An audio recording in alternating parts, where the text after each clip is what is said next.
Write in the comments which country you're watching from and which sultan fascinates you the most. If you're interested in the hidden stories of the Ottoman Empire, subscribe to the channel. History remembers him as Bayezid the Pious, the son who turned from his father's conquests to embrace peace. But peace is a fragile thing in an empire built on war. His reign was haunted not by foreign armies, but by the ghost of his own brother, and later, by the terrifying ambition of his own sons. This is the story of a sultan who ruled for 3 decades, only to face the ultimate betrayal, a chalice of poison from the hand he trusted most, a son's path to the throne, paved over his father's grave. In the spring of 1481, an empire held its breath. Mehmed II, the man they called Mehmed the Conqueror, was dead. The titan who had shattered the 1,000-year-old walls of Constantinople, who had remade the world map with his sword, had succumbed to illness on a campaign trail in Anatolia. His passing was more than the death of a man. It was an earthquake that threatened to sunder the very foundations of the Ottoman state. For the son who would succeed him, this legacy was not a gift, but a crushing weight. Prince Bayezid, governor of Amasya, was a man forged in a different fire than his father. Where Mehmed was a tempest of ambition and conquest, Bayezid was a quiet river of piety and contemplation.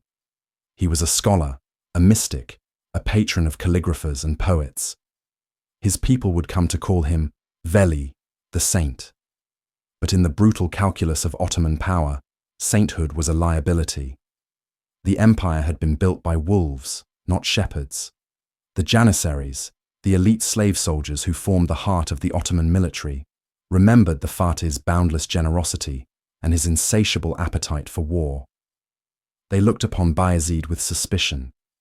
Could this pensive, bookish man lead them to glory and fill their pockets with the spoils of new conquests? Or would he allow the vast machinery of the Ottoman war state to rust and decay? The shadow of Mehmed the Conqueror was long and dark, stretching over every palace, every mosque, and every barracks in the empire. It was a shadow that demanded constant expansion, ruthless strength, and an iron will. Bayezid was not his father. He preferred the quiet diplomacy of the court to the thunder of cannons. He sought to consolidate the empire, not endlessly expand it. He saw the state as a garden to be cultivated, not a field to be plundered. This profound difference in temperament was not merely a personal preference, it was a political philosophy that would put him on a collision course with the very forces that had made his father a legend. The question that hung heavy in the air of Istanbul was not just who would rule, but what kind of empire the Ottomans would become. The age of the conqueror was over, the age of the saint was about to begin, and it would be baptized in blood. The throne of Osman was never meant for two. As Bayezid prepared to claim his father's legacy, another son of the conqueror watched from the south, his heart ablaze with ambition. This was Prince Cem, the younger, more vibrant, and perhaps more dangerous of Mehmed's surviving sons. If Bayezid was the quiet river, Cem was the raging fire. He was his father's son in spirit and in deed, a skilled warrior, a charismatic leader, and an accomplished poet who wrote with the same passion he brought to the battlefield. While Bayezid governed the learned and established province of Amasya, a cradle of Ottoman culture, Cem had been sent to rule Karaman, based in Konya. This was no peaceful sinecure. Karaman was a recently conquered and perpetually rebellious territory, a place that required a firm hand and a martial spirit. It was here that Cem forged his identity, surrounded by proud Turkish beys who chafed under the centralizing power of Istanbul and saw in Cem a reflection of the glorious, warlike past. He was the Fatih reborn in their eyes. The court in Istanbul was a viper's nest of factions, each betting on a different prince. The powerful Grand Vizier, Karamani Mehmed Pasha, a man of immense influence, secretly favoured Cem. He believed the younger prince possessed the drive and military prowess necessary to continue the Fatih's grand project of world conquest. He saw Bayezid's piety as weakness. Conversely, the Janissaries and the powerful Devshirme establishment, the ruling class drawn from converted Christian slaves, were wary of Cem. They feared his connections to the old Turkish aristocracy, a rival power bloc they had worked for decades to suppress. They saw in Bayezid a more pliable, more predictable ruler who would uphold their privileges. The two princes were more than just brothers. They were living symbols of two competing visions for the empire's future. One represented consolidation, piety, and bureaucratic stability. The other embodied relentless expansion, Turkish nomadic traditions, and the untamed spirit of the conqueror. As news of their father's death began to leak from the imperial tent, these two visions prepared to collide. The empire was a magnificent prize, and there was only one crown. A brotherhood forged in the palace was about to be broken on the anvil of power. The death of a sultan was the most dangerous moment in the Ottoman Empire. Power abhors a vacuum, and the news of Mehmed's passing was a state secret, guarded with deadly seriousness. Grand Vizier Karamani, Mehmed Pasha, staking everything on his chosen prince, immediately sent messengers racing south to Cem in Konya, urging him to seize the throne before Bayezid could react. The message was simple: ride to Istanbul with all speed. The throne is yours. But secrets in the imperial camp were like water cupped in a sieve. The Janissaries, the true kingmakers of the empire, sensed the shift in the wind. They suspected the Grand Vizier's plot and knew that their favored candidate, Bayezid, was hundreds of miles away in Amasya. Their fury was volcanic. Erupting in a violent mutiny, they stormed through the capital, their loyalty for sale to the highest bidder, but their hatred for the Grand Vizier absolute. They found Karamani Mehmed Pasha and, in a bloody spectacle of street justice, tore him to pieces. The Grand Vizier's head was placed on a pike, a gruesome message to anyone who would dare to stand between them and their chosen sultan.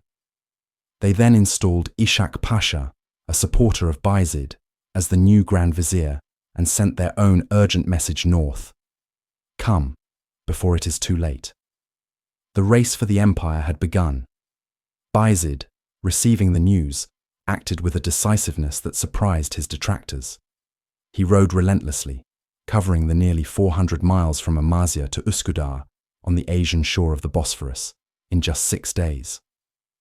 On May 21st, 1481, he crossed the water and entered Istanbul to the roar of the Janissaries. He was proclaimed Sultan Bayezid II. But as he accepted the allegiance of the court, news arrived that struck like a thunderclap. Cem, having learned of his father's death and the chaos in the capital, had refused to stand down.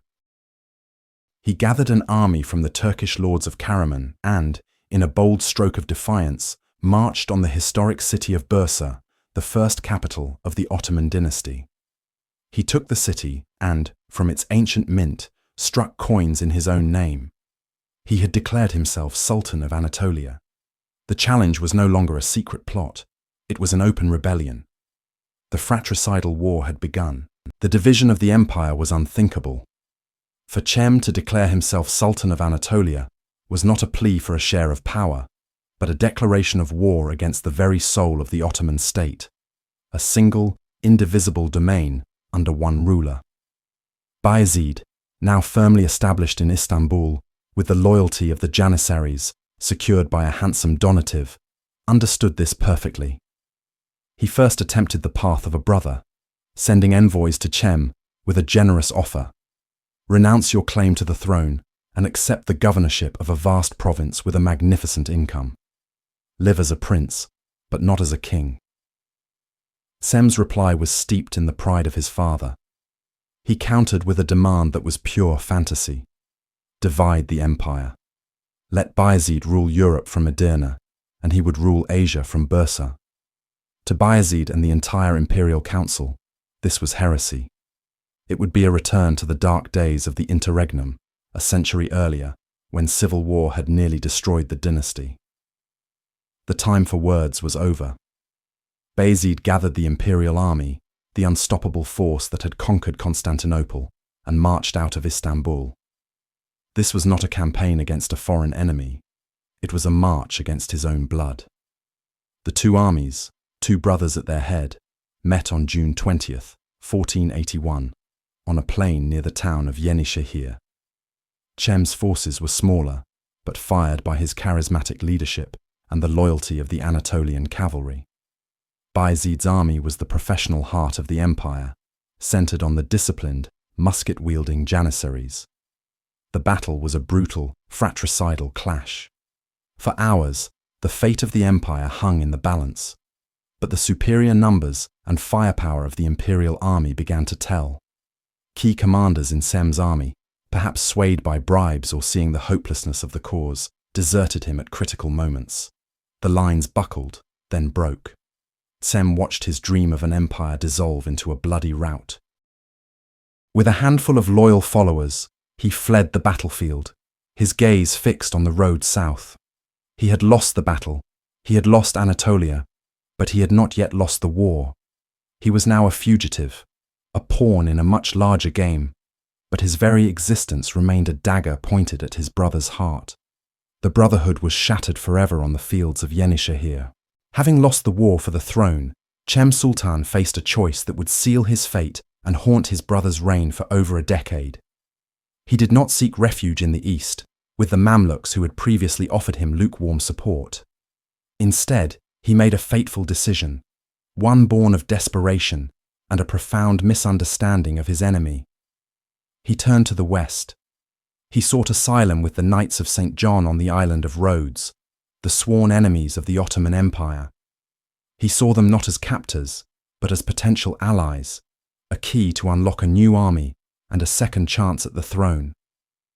The Grand Master of the Knights, Pierre d'Aubusson, received him with all the pomp and ceremony befitting a prince. Sem was lavished with feasts, honours and promises. He was assured that he was a guest, a royal brother in arms, but every smile was a mask, every promise a lie.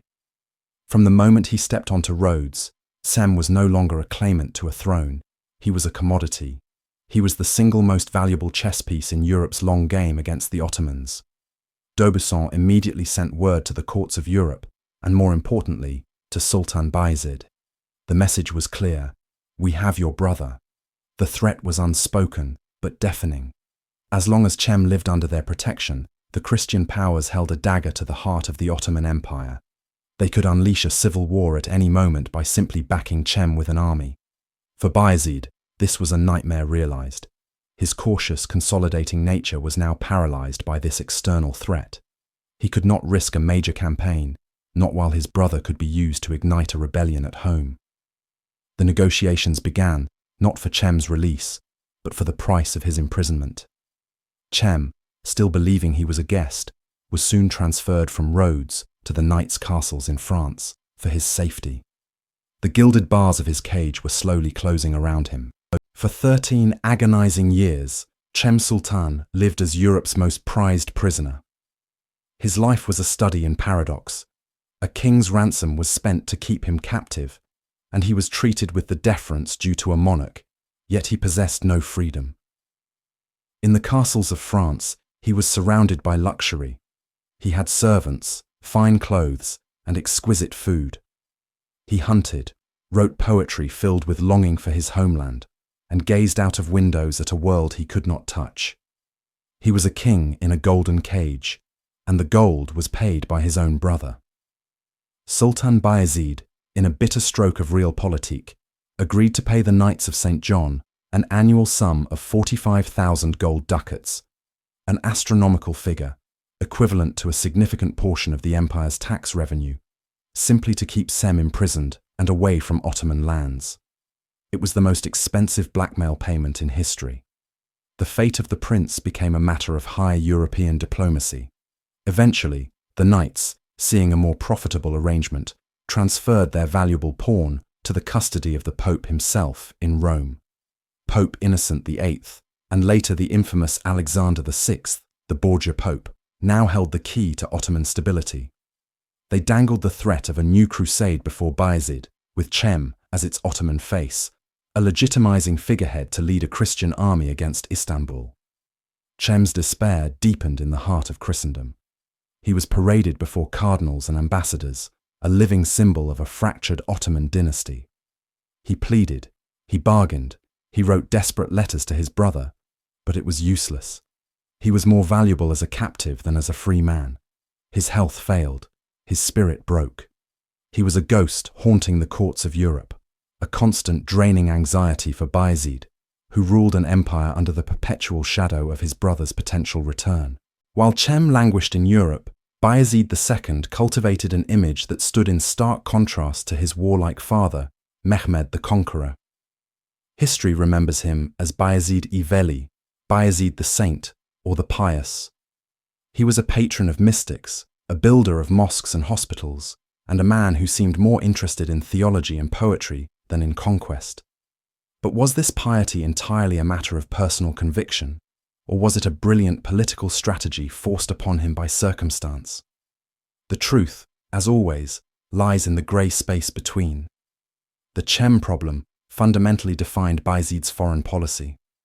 With a pretender in waiting held by his enemies, he could not afford to provoke the major powers of Europe.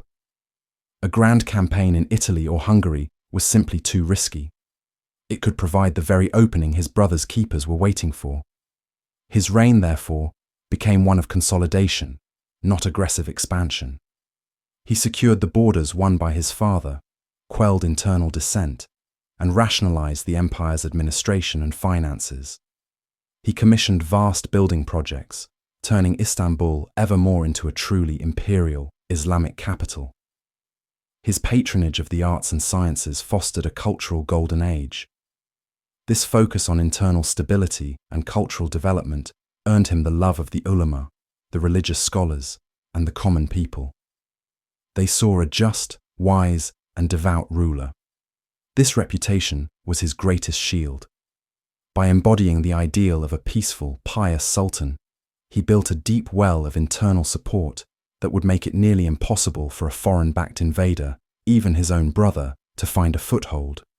His piety was genuine, but it was also his most effective political weapon, a calculated peace that secured his throne while his brother remained a captive pawn thousands of miles away. In 1492, as Christopher Columbus set sail for the New World, another, darker chapter was unfolding in Spain. The Catholic monarchs, Ferdinand and Isabella, issued the Alhambra Decree, a brutal edict of ethnic cleansing. The Sephardic Jews of Spain, who had lived there for centuries, were given a terrible choice: convert to Catholicism or be expelled from their homeland. Those who refused faced dispossession, violence, and death. As this wave of persecution swept across Iberia, news reached the court of Sultan Bayezid II in Istanbul. His reaction was not one of indifference, but of astonishment and opportunity. He is famously said to have remarked, "You venture to call Ferdinand a wise ruler, he who has impoverished his own country and enriched mine." He saw the Spanish monarch's fanaticism not just as a moral failing, but as a colossal strategic blunder. Immediately, Bayezid dispatched the Ottoman navy under the command of Admiral Kemal Reis. The Ottoman ships were not sent to plunder or conquer, but to save. They arrived on the coasts of Spain and Portugal as vessels of refuge, offering safe passage to the persecuted Jews and Muslims fleeing the Inquisition. Thousands were brought to the shores of the Ottoman Empire, primarily to cities like Istanbul, Thessaloniki, and Edirne. Bayezid issued a firman, an imperial decree, ordering his governors to welcome the refugees with open arms. This was an act of mercy, but it was also an act of profound political wisdom. The Sephardic Jews brought with them invaluable skills. They were doctors, merchants, diplomats, and scholars. They brought the first printing press to the Ottoman Empire, revolutionizing the spread of knowledge. In one stroke, Bayezid had performed a great humanitarian act, shamed his Christian rivals, and infused his empire with a wealth of talent that would strengthen it for generations. The heart of the Ottoman Empire was not the throne room, but the barracks. Within the stone walls of Topkapi, Sultan Bayezid II ruled, but he did not command fear in the way his father had. He inherited the Janissaries, the empire's elite slave soldiers, a force of unparalleled discipline and lethality. But they were a blade with two edges. Forged in the fires of conquest by sultans like Mehmed, they were loyal to the idea of a conquering sultan, a warrior who would lead them to glory and fill their pockets with plunder. Bayezid the Pious, the Sufi, the administrator, was not that man. And so, the whispers began. In the courtyards where they drilled, in the mess halls where they ate, in the shadows of the palace itself, they spoke of the Sultan's passivity. They remembered the spoils of Constantinople and yearned for new campaigns. This was more than mere grumbling. It was a political force. The Janissaries were the ultimate arbiters of power. Their acclamation could make a sultan, and their mutiny could break one. Bayezid knew this intimately. He paid them handsomely, listened to their grievances, and sought to placate their commanders. But it was a fragile peace. He was managing a caged lion, one that had tasted blood and craved more. As his sons grew into men, the Janissaries began to look past the aging sultan. Their eyes settled on the princes, weighing their merits not in piety or wisdom, but in martial prowess. They saw in the stern, ruthless governor of Trabzon, Prince Selim, a reflection of the sultans of old. The whispers in Topkapi were no longer just about the present. They were about the future. They were the sound of a king-making army choosing its next champion, and the quiet dread of a father who knew his own elite guards might one day turn against him in favor of his own ambitious son. While Bayezid managed the simmering discontent at home, a firestorm was gathering on his eastern frontier. This was a new kind of enemy, one that threatened not just Ottoman borders, but the very soul of the empire. From the mountains of Persia rose a charismatic, messianic figure, Shah Ismail. He was a poet, a warrior, and a religious zealot who, in 1501, declared himself Shah of Iran and established the Safavid dynasty. But he did more than found a kingdom. He ignited a revolution.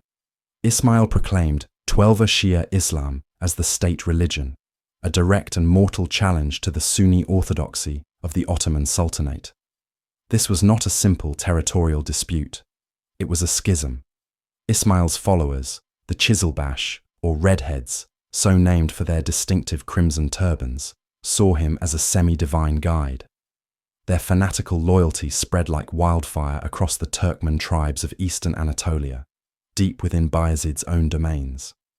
Suddenly, the Sultan faced a fifth column, a population whose spiritual allegiance lay not with him in Istanbul, but with his rival in Tabriz. Revolts and uprisings, fueled by Safavid propaganda, began to plague the eastern provinces. Bayezid, true to his nature, responded with caution. He tried diplomacy, sent envoys, and sought to contain the threat through limited military actions and deportations. But to the warhawks in his court, and especially to his son Selim, this was seen as fatal weakness. They saw a cancer growing within the empire, one that required not careful management, but brutal surgery. The Safavid threat redefined the political landscape, creating a stark choice between Bayezid's measured containment and a call for total, uncompromising holy war, a call his son would be all too willing to answer. In the midst of political turmoil and military threats, an extraordinary letter arrived at the court of Bayezid II. It came from the West, from the most famous artist and inventor of the age, Leonardo da Vinci. In 1502, feeling underappreciated by his Italian patrons, Leonardo looked east to the vast wealth and ambition of the Ottoman Sultan. He offered Bayezid a dream forged in the crucible of Renaissance genius. He proposed to build a bridge over the Golden Horn, the waterway that separated Istanbul from its Galata district. But this was to be no ordinary bridge. Leonardo sketched a single-span pressed-bow arch of breathtaking elegance and audacity, 240 meters long. Nothing like it had ever been conceived, let alone built. It was a marvel of engineering that would not be matched for centuries. The proposal reveals a fascinating side of Bayezid's reign. He was not merely a pious recluse, he was a man of culture and intellect, intrigued by the frontiers of science and art. The idea of linking the two sides of his capital with such a monumental and beautiful structure must have appealed to him. It was a project that would have immortalized his name, a symbol of Ottoman power embracing Western ingenuity. Yet, after consideration, the dream was dismissed. The Sultan's advisors were skeptical. Was it even possible to build? The design was too radical, the concept too alien. The cost would be astronomical. Bayezid, ever the cautious ruler, ultimately declined the offer. Leonardo's bridge remained a sketch in a notebook, a ghost of what might have been. The story is a poignant footnote in history, a fleeting moment where two worlds could have connected in a spectacular feat of creation, a testament to a path not taken by a sultan caught between grand visions and the grim realities of his age. Long before the Safavid threat consumed the East, Bayezid's reign was defined by a different conflict, a grinding struggle against the other great Sunni power of the age, the Mamluk Sultanate of Egypt. This was a war between giants, a contest for supremacy over the heartlands of Islam. Beginning in 1485, the conflict was not a swift campaign of conquest, but a long, bloody, and ultimately futile war of attrition. The battlegrounds were the buffer states in southern Anatolia and northern Syria, territories that both empires claimed as their sphere of influence. For 6 grueling years, Ottoman and Mamluk armies clashed in a series of costly campaigns. Fortresses were besieged, cavalry charged across dusty plains, and navies fought for control of the sea lanes.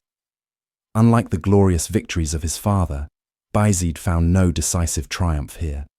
The Mamluks were a formidable military power, and their forces fought the Ottomans to a standstill. Victories were temporary, gains were quickly lost, and the imperial treasury bled profusely to sustain the war effort. The war exposed the limits of Ottoman power, and, in the eyes of many, the limits of Bayezid's leadership. He was not present on the battlefield, directing the war from his palace. The lack of a clear victory was interpreted by the Janissaries and other military elites as a failure of will. The peace treaty of 1491 essentially restored the pre-war borders, meaning years of bloodshed had achieved nothing. The Mamluk stalemate was a formative experience for Bayezid's reign. It drained resources, tarnished his military reputation, and reinforced his innate caution. The Mamluk problem was not solved, merely postponed. It was a festering wound left for a future, more ruthless sultan to cauterize, a task his son Selim would later complete with terrifying finality. By the dawn of the 16th century, Sultan Bayezid II was a man haunted by his own legacy. The empire was stable, its coffers full, its borders secure. But the peace he had so carefully cultivated was a fragile veneer over a simmering dynastic crisis. In the gilded halls of the Topkapi Palace, the Sultan, now old and afflicted with gout, saw not loyal sons, but circling predators. The law of fratricide, the brutal innovation of his father Mehmed the Conqueror, had transformed the succession into a zero-sum game. To lose was to die. Bayezid, the Sufi, the mystic, the man who recoiled from bloodshed, now presided over a family where brotherhood was a liability and ambition, a death sentence. His fear was palpable. It seeped into the divan, where pashas and viziers chose their sides with whispered promises and furtive glances. Every decision was weighed not for the good of the state, but for its impact on the coming storm. The Sultan's 3 most prominent sons were men of starkly different temperaments. There was Korkut, the poet and scholar, governing from his sun-drenched post in Antalya. There was Ahmet, the favourite, the intellectual, who governed the heartland of Amasya and mirrored his father's own pious and administrative nature. And then there was Selim, the youngest, exiled to the cold, remote frontier of Trabzon on the Black Sea, a warrior forged in the crucible of constant threat. Bayezid saw in Ahmet the continuation of his life's work, an empire ruled by wisdom, not the sword. His preference was no secret. He showered Ahmet with favour and correspondence, grooming him as the heir apparent. But in doing so, he was not anointing a successor. He was painting a target on his back and fanning the flames of resentment in the hearts of his other sons. The seeds of rebellion were not sown in distant provinces, but right there, in a father's love and a father's fear. The first crack in the facade of filial loyalty came not with the clash of steel, but with a calculated political maneuver. Prince Korkut, the scholar prince, grew restless in his governorship of Antalya. While a beautiful and prosperous region, it was far from the nexus of power. He saw his father's health failing, and the unmistakable favor being shown to his brother, Ahmet. To remain passive was to accept oblivion. In 1509, under the pretext of a pilgrimage, Korkut made his move. He sailed not to Mecca, but to Egypt, under the protection of the Mamluk Sultanate, sending a clear message of discontent to Istanbul. Bayezid, ever the diplomat, coaxed him back with promises of a better post. But Korkut's true gambit was yet to come. His moment arrived when he learned that his son had been appointed to a governorship in Saruhan, near Manisa, the traditional training ground for the Ottoman heir apparent. Seizing the opportunity, Korkut abandoned his own post and rushed to Manisa, effectively seizing the symbolic seat of the crown prince. It was a brazen, yet bloodless challenge to his father's authority. He was not raising an army, but rather making a statement. I am here. I am worthy. The news struck the capital like a thunderclap. Bayezid was wounded by the defiance. He had always seen Korkut as a man of letters, much like himself. Yet he could not allow such insubordination to stand. He dispatched a stern message, not with an executioner, but with a demand. Return to your post or face the consequences. Stripped of support from the central administration and unwilling to escalate the conflict to open war, Korkut was forced into a humiliating retreat. His gambit had failed. He had shown his hand and found it weak, but the act itself had irrevocably altered the dynamic. It proved that the succession was not a settled matter. It was a prize to be seized. And in his distant outpost in Trabzon, another, far more ruthless son was watching and learning from his brother's mistake. While Korkut gambled and lost, Prince Ahmet played the part of the perfect son. From his strategic governorship in Amasya, he cultivated the image his father so desperately wanted in a successor, a pious, just, and learned ruler. He was the establishment's choice, the candidate of continuity. His chief supporter in Istanbul was the powerful Grand Vizier, Hadam Ali Pasha, a man who saw in Ahmet the best hope for preserving Bayezid's peaceful and prosperous reign. The correspondence between father and son was constant and intimate. They discussed poetry, theology, and the intricate details of provincial administration. To the court and the bureaucracy, Ahmet was already the Sultan in waiting. Bayezid made his intentions clear, summoning Ahmet to Konya, closer to the capital, a move widely interpreted as the final step before his official designation as heir. Ahmet's inheritance seemed assured, guaranteed by the Sultan's will and the full weight of the imperial administration. But this very certainty was its greatest weakness. The Ottoman state did not run on bureaucracy alone. Its lifeblood was the military, and its heart was the Janissary corps. And the Janissaries were unimpressed. They looked at Ahmet and saw a reflection of the aging Bayezid, a man of the palace, not the battlefield. They remembered the glory of Mehmed the Conqueror and yearned for a leader who would lead them to new conquests, not one who would write couplets and audit tax records.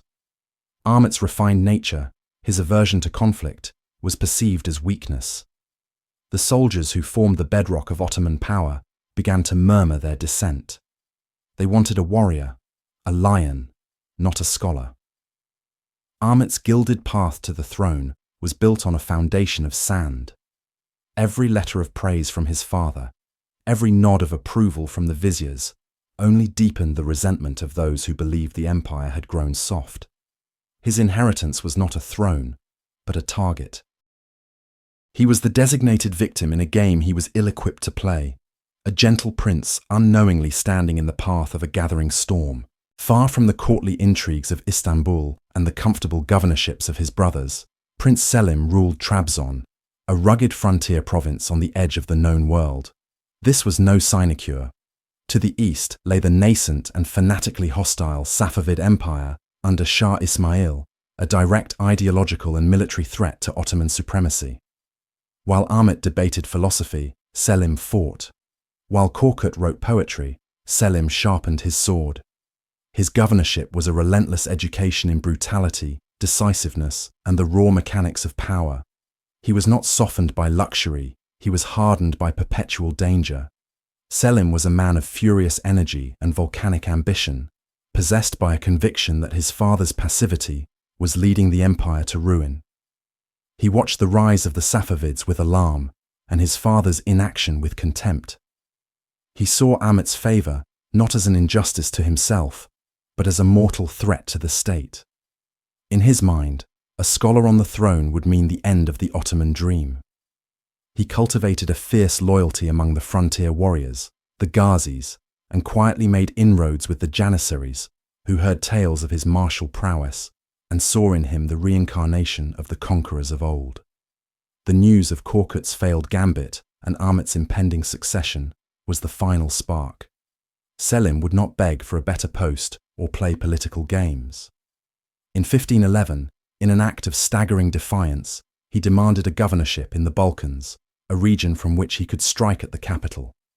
When his father refused, offering him a post in Crimea instead, Selim took matters into his own hands. He abandoned Trabzon and, with a small but formidable army of loyal warriors, marched west. The storm had broken. Selim the Grim, or Yavuz, the stern, the inflexible, was coming. He was not merely seeking a province. He was coming to claim an empire, and he would carve his path to the throne through anyone who stood in his way, including his own father. The year is 1511. The Ottoman Empire, under the contemplative rule of Bayezid II, is an ocean of relative calm. But beneath the surface, a storm is gathering, a tempest in the form of his own son, Selim. Stationed as governor in Trabzon, far from the center of power, Selim watched with burning impatience. He saw his father's piousness not as a virtue, but as a crippling weakness. He saw the Safavid threat in the east, a fire his father seemed unwilling to extinguish, and he saw his elder brother Ahmed as the designated heir, a man he deemed as soft as their father. Selim was a man forged in a different crucible. He was a warrior, not a mystic. He believed the empire was a sword that would rust if not constantly sharpened and used. So, he made a choice that would shatter the dynasty's peace. Defying his father's orders, he left his post and marched into the Balkans, gathering an army of disgruntled soldiers, nomads, and ambitious governors who craved war and plunder over prayer and poetry. He was a whirlwind of ambition, a force of nature his father could no longer contain. The news struck the Topkapi palace like a thunderclap. The Sultan, a man in his 60s, who had spent his reign avoiding the fratricidal sins of his ancestors, was now faced with the ultimate betrayal. His own son, his own blood, was marching on the capital, his banners a declaration of war against his own father. The confrontation was inevitable. Near Chorlu, the armies met. The father, leading the loyal Janissaries, faced the son, leading a rebel force hungry for a new order. It was a moment of profound, dynastic tragedy. This was not a battle for territory. It was a battle for the soul of the empire itself. On the battlefield of Chorlu, the old sultan's experience prevailed. Selim's rebellion was crushed, his army scattered. The prince himself, wounded and humiliated, was forced to flee to the sanctuary of the Crimean Khanate. For a moment, it seemed Bayezid had secured his throne and the principle of orderly succession. But victory in battle is not always victory in war. While Selim had lost the fight, he had won the hearts of the one group that truly mattered, the Janissaries. They had fought for their sultan out of duty, but their admiration was for the vanquished prince. They saw in Selim the ferocity of his grandfather, Mehmed the Conqueror. They saw a leader who would lead them to glory and conquest, not to quiet contemplation. Back in Istanbul, the mood in the barracks was mutinous. The Janissaries, the elite backbone of the Ottoman military, began to openly chant Selim's name. They saw the aging Bayezid as a relic, and his preferred heir, Ahmed, as more of the same. Their demands grew louder, more insistent, echoing through the courtyards of the palace. They did not want Ahmed, they wanted Selim. Bayezid, now frail and weary, understood the political reality with painful clarity. He could fight his own army, plunge the empire into a devastating civil war, and likely see his entire family consumed by the flames. Or he could yield. He had spent a lifetime trying to build a legacy of peace and stability. To destroy it now, to cling to power, was a price he was unwilling to pay. On April 24, 1512, in a scene of immense pathos, Bayezid II summoned his rebellious son back to the capital. Before the assembled court and the menacingly silent Janissaries, the old sultan willingly gave away his throne.